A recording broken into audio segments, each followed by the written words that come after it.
seems to be an accepted fact in our modern-day thinking that both success and happiness come with money. Right now, we go to the editor of Belzer's Woman's Journal. Now, I pay 2 assistants, 6 associates, 11 commercial artists, 9 photographers, and you to come up with an idea for a cover that'll sell magazines. And what do I get? 3 black cats and a ball of string. Kitten. I know cats when I see them. Oh, he's on his way here. How do you know? Miss Dunbar phoned from the airport. Ordered lunch for 2 in the boardroom. It was that quarterly circulation report. I thought that would dock his yacht. Mrs. Massey is here. Doug, I'll need the circulation analysis and the chart in the boardroom. Right. Oh, and the Charlotte Ramey mock-up. Okay. Now, you take these cats and get out of here, please. Hurry up. Get. Welcome to Chris. the Lions, Den, Mrs. Massey. Oh, not bad. Hello. Chris, this is a surprise. A surprise. We had a luncheon date. We did. Yes. By golly, that's right. Yes. Chris, I'm sorry. It's been one of those days. Oh, that's all right. I can come back later if you want me to. Oh, no. Later will be worse. Oh. Bascom T. Beebe has summoned me to lunch. Who is Bascom T. Beebe? He's the ringmaster with the money. Oh. Well, I thought you were the boss around here. I am, but he pulls the purse strings. Well, then I will get lost. No. You won't be here for a half an hour. Now, sit down. We've got plenty of time. About your article. Oh, you did read it? Yes, I read it, every bit of it. Good. Oh, not so good. You didn't like it. Well, I wouldn't say I didn't like it. All right, what would you say? I'd say it annoyed me. That's what I'd say. I just write what I know about. That's exactly what I'm talking about. You're going to have to broaden your scope. Now, Chris, you write with compassion and understanding and insight into character. But you write about small, unimportant things. And that doesn't sell magazines. Okay, Skid Row, here I come. I'm not kidding, Chris. You want to write, really? Yes. All right. You heard of Charlotte Ramey? I'm not that sheltered. Yeah, she's the gal who went through $4 million and 4 husbands at the same time. Pretty clever, I'd say. That's the gal. Oh? Now, I offered Charlotte Ramey $15,000 to write her story. Oh, it pays to be a kook. There it is, 409 pages of nothing. Oh? Stolen from Lost Weekend, I'll Cry Tomorrow, and every other confession story on the market. Uh-huh.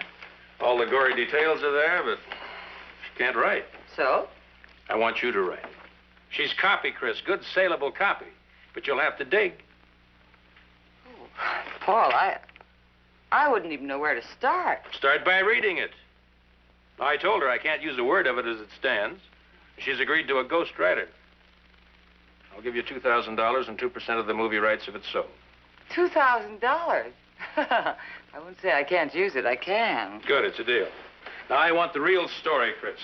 I want to find out what makes that kind of an animal. I want to know all the... Yes, I know. You want the cement and the steel. Hmm? Yeah, the cement and the steel. Now, here's her address. I told her you'd be there by 2 o'clock. Well, you're pretty sure of yourself, weren't you? I play hunches. Uh-huh, $2,000 kind. That's right. Oh, what's she like? You'll find out. Oh. Well, now that's settled. I love you. Oh. Now, that's the Paul I know and love. Mm. You've been hiding behind that editorial policy of yours, haven't you? Hmm? Chris, if you don't marry me pretty soon, I'm going to turn into a sponge. Old cement and steel, a sponge? Never. Oh, no, you're hard. You're very, very hard. Dig for that story. Dig, you say. Oh, yeah. Lift that copy. Tote that metaphor. Chris, wait a I'll minute. put you to the world. Wait a minute. What? Wait a minute. I can't. I'm a working girl. I'm sorry. Bye. Oh, don't worry, Duck. It'll boost your popularity. You won't have to leave town. Just a minute! I gotta go, Duck. Yeah, you said it.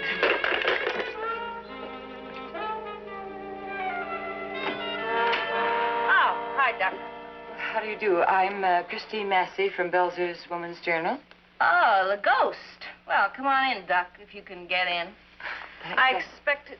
I don't know what I expected, but a female who looks like you doesn't have to work for a living. Want a drink? Yes, I guess I will.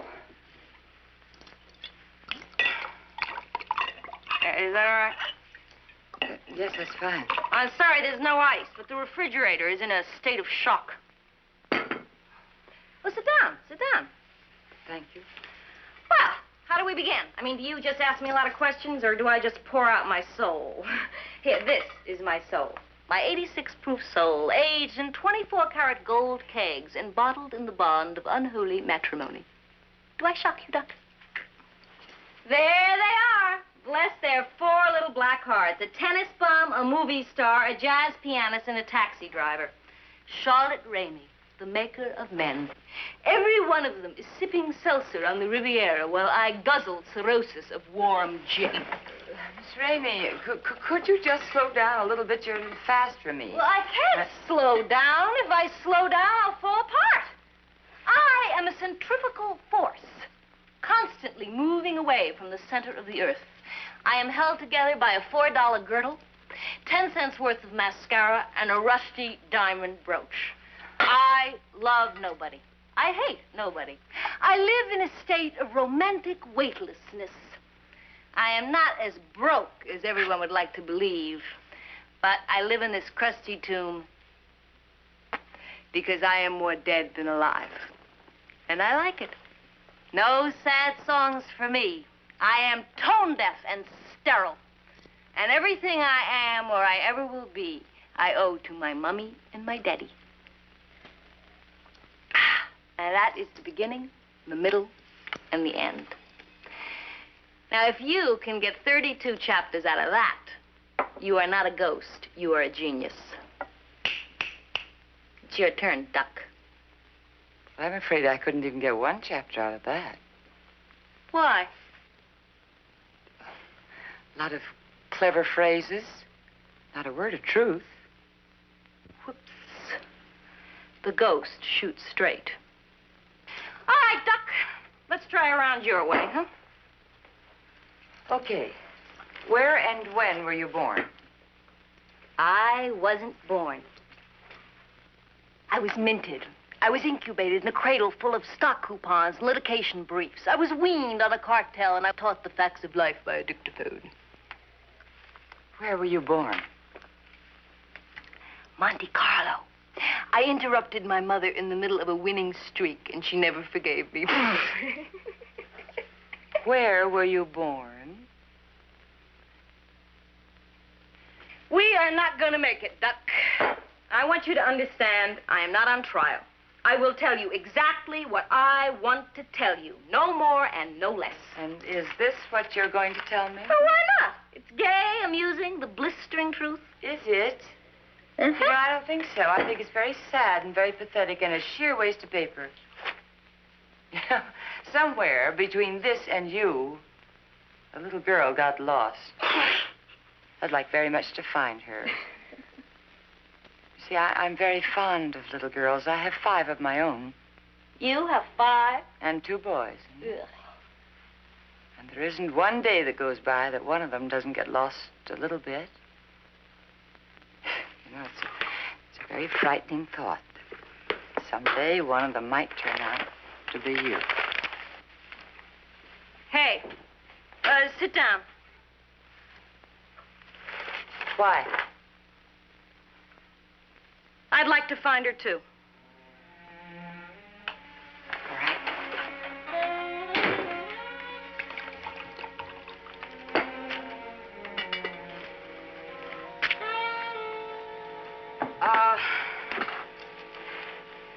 I was born in Sewickley, PA. November the 17th, 1931. Oh, that doll. That silly, ridiculous doll. It was just a rag doll. But I thought it was filled with gold dust. And my mother took it away from me. She said it was dirty. She said it had germs. That was the beginning.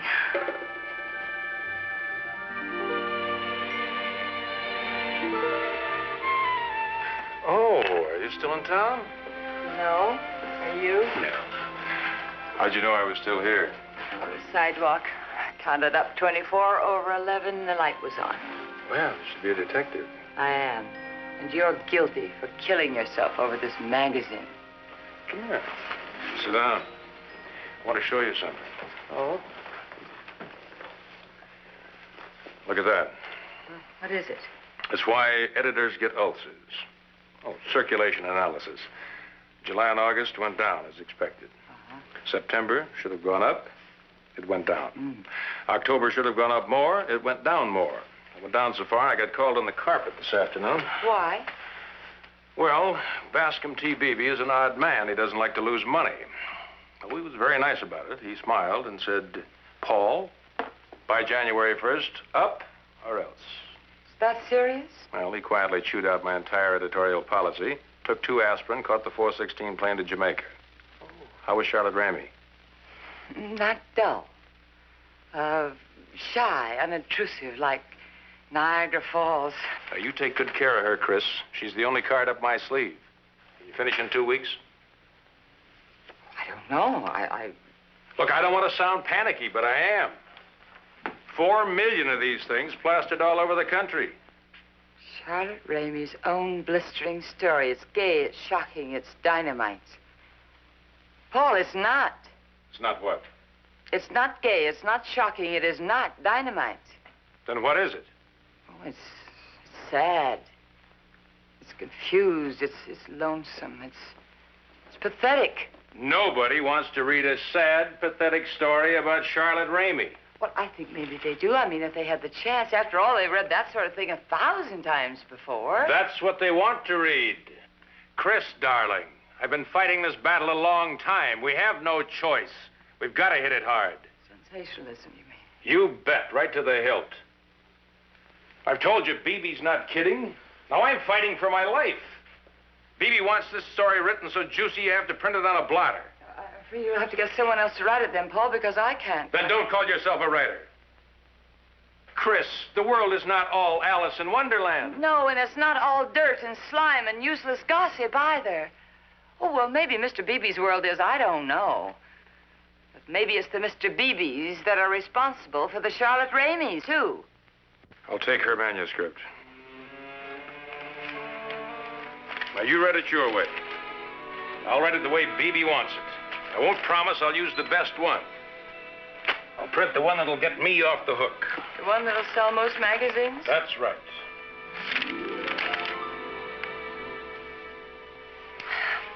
Paul? I don't want to be an ulcer.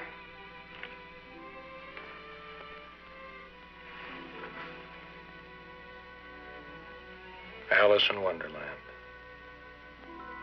Well, it's sold.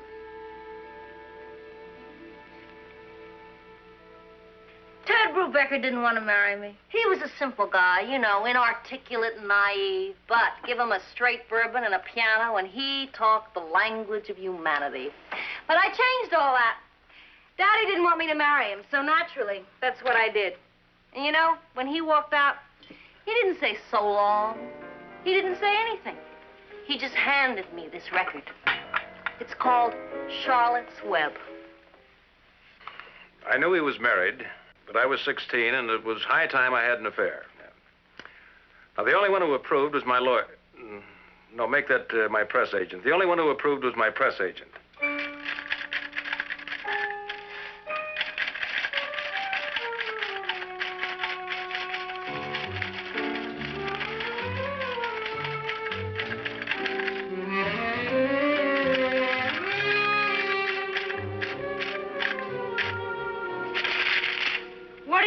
To do to me? What? To tell the truth. Well, I don't want the truth. The truth stinks. Sometimes, yes. What am I? Where do I go from here? That's up to you, Charlotte. Well, people don't say those kind of things about themselves. You have left me nothing. Nothing of the past. But the future's yours. Oh, the future. What future? Charlotte, you're young. There is one there if you want it. There is. Oh, how they'll laugh. Oh, Charlotte. Charlotte Ramey, a pitiful, useless degenerate. Oh, how they'll laugh. I can just see those smug, cynical faces. Do you care? Yes, I care. Yes, I do care. Why don't you put the guilt where it belongs? Your parents? Yes. Yes, I was a thing. I was a possession, and I want them to eat that fact. I want them to gag on it. They can't, Charlotte. They're dead. And they have been dead most of your life. That makes it very handy for you, doesn't it? Because you can do anything you want and put the blame on them. Charlotte, your parents didn't ruin your life. You did. You are very, very bitter for it. Oh, how smart and wise you are. Well, you have wasted your time, duck. Because that little epic of yours will never see print, because I won't let it. Well, that's up to you. Why do you want to destroy me? Why do you want me to crawl on my belly? I am no sacrificial lamb. I am Charlotte Ramey.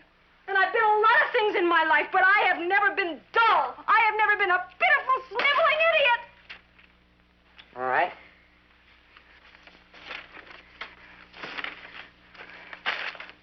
There. There it is. The one, the only copy. You can tear it up, burn it, do whatever you like with it. But remember, Charlotte, when you do, you will be destroying the last possible chance you'll ever have to face the truth about yourself and start living for the first time in your hollow, bitter, useless life.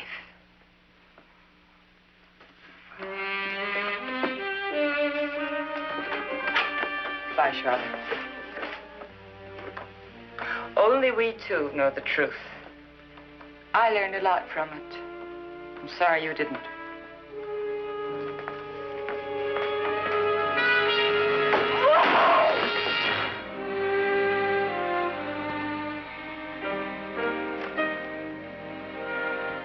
Paul, are you going to print this? I have to. She okayed it and disappeared. Now, I can't find Charlotte Ramey, much less your manuscript. That clock says deadline, Chris. And at 6 o'clock, the Charlotte Ramey story goes to the typesetter. I see.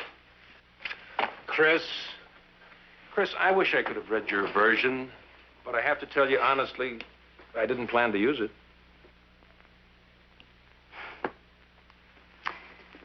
I think what bothers me most about this, Paul, is the fact that Charlotte Ramey is a lost cause, I guess, but you're not. Not yet. What do you mean? Well, you sit behind a very big desk, Paul. I mean, any editor does. You could just push a button and change what people think. Oh, not everybody, I mean, but some. Look, in this thing, Charlotte Ramey is a heroine. She's a glamorized sexpot, laughing frantically at decency and reality. And I don't know, I just wonder how many young people are going to think it's a pretty exciting way to live and give it a try. And, Paul, if they do, it's not going to be Charlotte Ramey's fault. It'll be your fault, Paul, yours. I know that, Chris, but I've got to do it this one time. And what about the next time, and the next time, and the next, and the next Chris, time? I've told you the pressure's on me. Now, I'm not up to starting a new career, not at my age. Bascom Beebe would just have 17... Oh, please don't blame it on Bascom Beebe. You sound like Charlotte.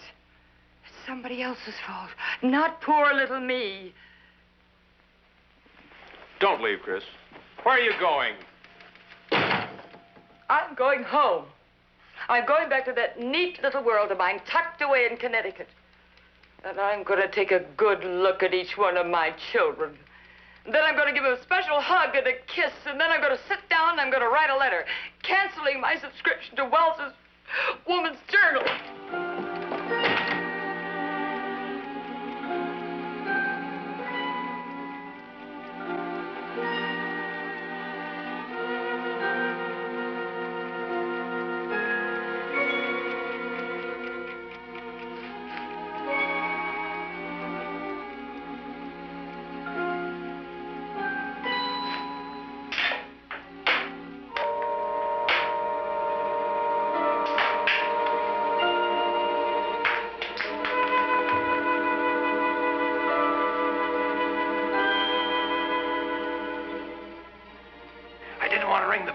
Anybody up.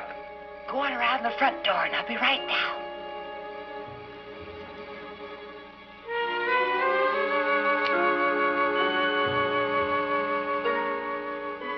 I'm sorry I woke you at this hour. That's all right. I wasn't asleep anyway. There it is. Look at the manuscript. Oh, I'm afraid I said too much this afternoon. I should have tried to understand your side of it a little bit better and helped you. I'm sorry that I didn't. You helped a lot. Look at it. I don't even want to think about that thing anymore. Look at it.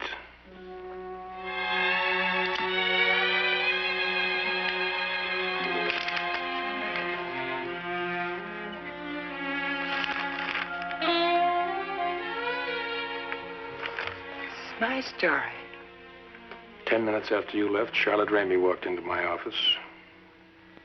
She wasn't the Charlotte Ramey I met. She was sober as a judge. She was a limp, whipped child. She threw your story on my desk and said, "That's it, Duck. Print it her way. And tell her sometime I'd like to meet her 5 girls." Oh. When I wrote out her check, she said, "That's a lot of gin." Turned and walked out. Poor thing. I figure if she had the guts to do that, I had the guts to print it. So I sent it down. You hadn't read it. Every page as it came from the galley. I don't know how many magazines it'll sound, Chris, but it's great.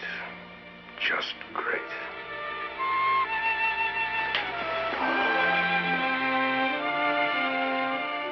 I've decided this neat little world is a pretty nice place to be. And if you don't mind, I'd like to move in. What about Mr. Beebe? Hmm? Well, I sent him a wire. I said as long as I'm editor, I'd print what I want to print. Oh, that's good. I feel good. Oh, you certainly do.